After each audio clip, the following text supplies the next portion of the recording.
दुनिया में 190 plus countries हैं, पर न्यूक्लियर वेपन सिर्फ 9 कंट्रीज के पास है। USA, Russia, France, UK, China, India, Pakistan, Israel और नॉर्थ कोरिया। ये न्यूक्लियर बॉम्ब्स इतने पावरफुल होते हैं कि एक बार किसी कंट्री के पास आ जाएं, तो दुनिया उससे डरती है। उस कंट्री का एक अलग ही स्वैग बन जाता है ग्लोबल स्टेज पे। लेकिन सवाल ये है, जब इतना पावर मिलता है तो बाकी पावरफुल कंट्रीज जैसे Japan, Australia, south Korea nuclear bombs क्यों नहीं बनाते? और ये 9 कंट्रीज ही क्यों? आज इस वीडियो में हम इसके पीछे की फुल स्टोरी समझेंगे। न्यूक्लियर वेपन्स कैसे बने और क्यों इतने कम कंट्रीज के पास हैं। प्लस कुछ शॉकिंग इवेंट्स भी ऐड करेंगे जो शायद आपने पहले नहीं सुने होंगे। दोस्तों, न्यूक्लियर बॉम्ब एक ऐसा वेपन है जो एक पल में पूरा शहर तबाह कर सकता है। अगर किसी कंट्री के पास ये है तो उसका डर इतना होता है कि कोई उस पर अटैक करने से पहले 100 बार सोचता है। एग्जाम्पल्स देखिए। नॉर्थ कोरिया, ये छोटा सा देश यूएसए जैसे सुपर पावर का दुश्मन है, पर यूएसए इस पे अटैक क्यों नहीं करता? क्योंकि नॉर्थ कोरिया के पास न्यूक्लियर बॉम्ब्स हैं। एक गलती और बड़ा नुकसान हो सकता है। चलिए अब बात करते हैं इंडिया की। 1974 में जब इंडिया ने अपना पहला न्यूक्लियर टेस्ट किया, तब चाइना और पाकिस्तान ने हमें सीरियसली लेना शुरू किया। हमारा ग्लोबल होल्ड बढ़ गया। लेकिन ये पावर के साथ बड़ी रिस्पॉन्सिबिलिटी भी आती है, और इसीलिए दुनिया के बड़े बड़े डेवलप्ड नेशंस जैसे Japan, Australia, Germany nuclear bombs बनाने से दूर रहते हैं। क्यों? चलो इसके पीछे का भी कारण समझते हैं। ये कहानी शुरू होती है वर्ल्ड वॉर 2 से। 1945 में यूएसए दुनिया की पहली कंट्री बनी जिसने न्यूक्लियर बॉम्ब डेवलप किया, और उसने इसका इस्तेमाल भी किया। हिरोशिमा और नागासाकी पे 2 बॉम्ब्स गिराए अगस्त 1945 में।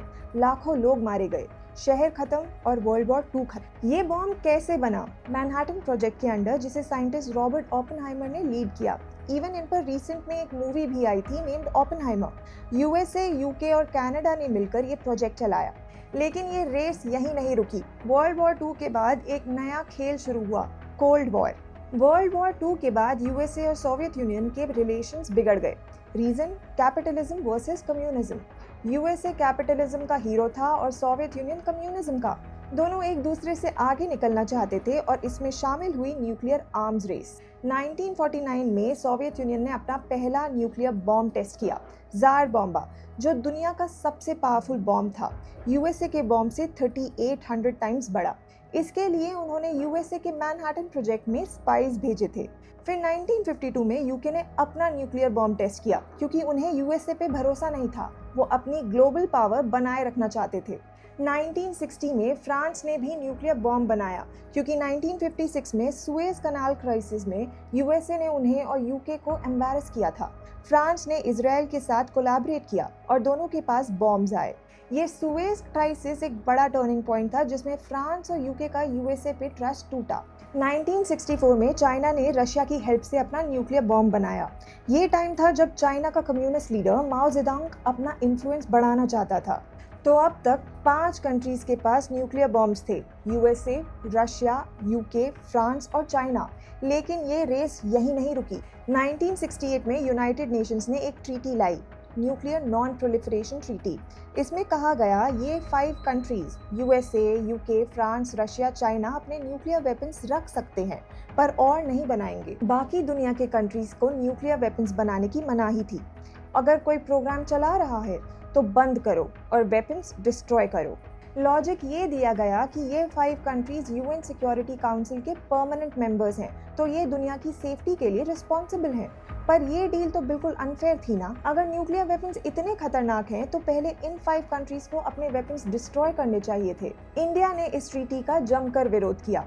इंडिया का कहना था, जब तक चाइना अपने न्यूक्लियर वेपन्स डिस्ट्रॉय नहीं करता, हम इस ट्रीटी में नहीं आएंगे। क्योंकि 1962 में इंडिया चाइना वॉर में हम अक्साई चिन हार चुके थे। इंडिया को लगा हमें अपना न्यूक्लियर बॉम्ब बनाना ही होगा। 1974 में इंडिया ने अपना पहला न्यूक्लियर टेस्ट किया, operation smiling Buddha. Today, in 45 hours, India conducted 3 underground nuclear tests in the Pokhran Lake.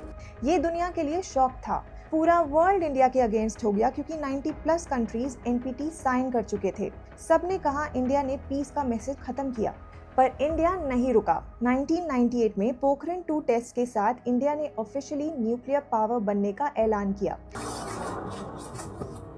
इससे इंडिया का ग्लोबल स्टेटस बढ़ गया और चाइना पाकिस्तान हमें सीरियसली लेने लगे। इंडिया के न्यूक्लियर टेस्ट के बाद पाकिस्तान भी रेस में कूद पड़ा। उनके पीएम जुल्फिकार अली भुट्टो ने कहा, हम घास की रोटी खा लेंगे पर न्यूक्लियर बॉम्ब बनाएंगे। एंड एक्चुअली आज पाकिस्तान में लोग शायद घास की रोटी खाने पे मजबूर भी हैं, क्योंकि आटा तो है नहीं। पाकिस्तान ने चाइना की हेल्प ली और यूएसए चुपचाप देखता रहा।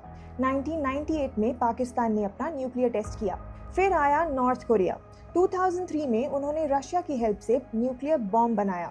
पहले वो एनपीटी का पार्ट थे, पर उन्होंने ट्रीटी छोड़ दी क्योंकि यूएसए उनके डिक्टेटर रिजिम के अगेंस्ट था। इजराइल का केस थोड़ा मिस्टीरियस है। ऑफिशियली उन्होंने कभी नहीं कहा कि उनके पास न्यूक्लियर बॉम्ब्स हैं, पर रिपोर्ट्स के मुताबिक 1960s में फ्रांस के साथ कोलैबोरेट करके उन्होंने न्यूक्लियर वेपन्स बनाए। ये एक ओपन सीक्रेट है दुनिया में। अब बात करते हैं ईरान और साउथ अफ्रीका की। ईरान, ये कंट्री कई सालों से न्यूक्लियर बॉम्ब बनाने की कोशिश कर रहा है, पर यूएसए अपने स्पाइस के थ्रू इसे रोक रहा है। ईरान और यूएसए की दुश्मनी इसकी वजह से और बढ़ रही है। अभी तक क्लियर नहीं कि ईरान के पास बॉम्ब है या नहीं। अब बात करते हैं साउथ अफ्रीका की। ये एक रेयर एग्जाम्पल है। 1980s में साउथ अफ्रीका के पास न्यूक्लियर बॉम्ब्स थे, पर 1990s में उन्होंने एनपीटी ज्वाइन करने के लिए अपने सारे बॉम्ब्स डिस्ट्रॉय कर दिए। ये दुनिया को पीस का मैसेज देने का बड़ा स्टेप था। तो अब सवाल ये है, जब न्यूक्लियर बॉम्ब्स इतना पावर देते हैं तो Japan, Australia, Germany, south Korea जैसे डेवलप्ड कंट्रीज क्यों नहीं बनाते? इसके रीजन सुनिए। एनपीटी का प्रेशर। 191 कंट्रीज एनपीटी का पार्ट हैं। अगर कोई कंट्री न्यूक्लियर बॉम्ब बनाती है तो उस पर इंटरनेशनल सैंक्शंस लगते हैं, ट्रेड बंद होता है और एलाइज का protection. Japan, south Korea, Australia के पास यूएसए, यूके, फ्रांस जैसे एलाइज हैं जो उन्हें न्यूक्लियर प्रोटेक्शन देते हैं, तो उन्हें बॉम्ब बनाने की ज़रूरत ही नहीं। और इसमें इकोनॉमिक कॉस्ट भी इन्वॉल्व है। न्यूक्लियर प्रोग्राम बहुत महंगा है, बिलियंस ऑफ डॉलर्स लगते हैं जो हर कंट्री अफोर्ड नहीं कर सकता। फिर बात आती है पीसफुल इमेज बनाए रखने की। जापान जैसे कंट्रीज जो वर्ल्ड वॉर 2 में हिरोशिमा नागासाकी का दर्द झेल चुके हैं, न्यूक्लियर वेपन्स के अगेंस्ट हैं, वो पीस प्रमोट करते हैं। फिर बात आती है टेक्निकल चैलेंजेस की। न्यूक्लियर बॉम्ब बनाने के लिए एडवांस टेक्नोलॉजी, यूरेनियम और एक्सपर्टीज चाहिए जो हर कंट्री के पास नहीं होती। इंडिया का न्यूक्लियर पॉलिसी बहुत क्लियर है, नो फर्स्ट स्ट्राइक। मतलब इंडिया कभी पहले न्यूक्लियर अटैक नहीं करेगा, सिर्फ अगर कोई हम पे न्यूक्लियर बॉम्ब यूज करता है तभी हम जवाब देंगे। इसीलिए इंडिया कभी धमकी नहीं देता जैसे कुछ पड़ोसी करते हैं। चलिए अब बात करते हैं फ्यूचर आखिर है क्या। दोस्तों, न्यूक्लियर वेपन्स एक डबल एजेड स्वॉर्ड है। पावर देते हैं पर रिस्क भी लाते हैं। अगर एक भी कंट्री ने गलती की तो वर्ल्ड वॉर 3 शुरू हो सकता है। इसीलिए एनपीटी जैसे ट्रीटीज हैं जो इस रेस को रोकने की कोशिश करते हैं, पर जब तक ये P5 कंट्रीज अपने वेपन्स डिस्ट्रॉय नहीं करते तब तक ये ट्रीटी अनफेयर ही रहेगी। तो आपको क्या लगता है, क्या इंडिया ने एनपीटी साइन ना करके सही किया?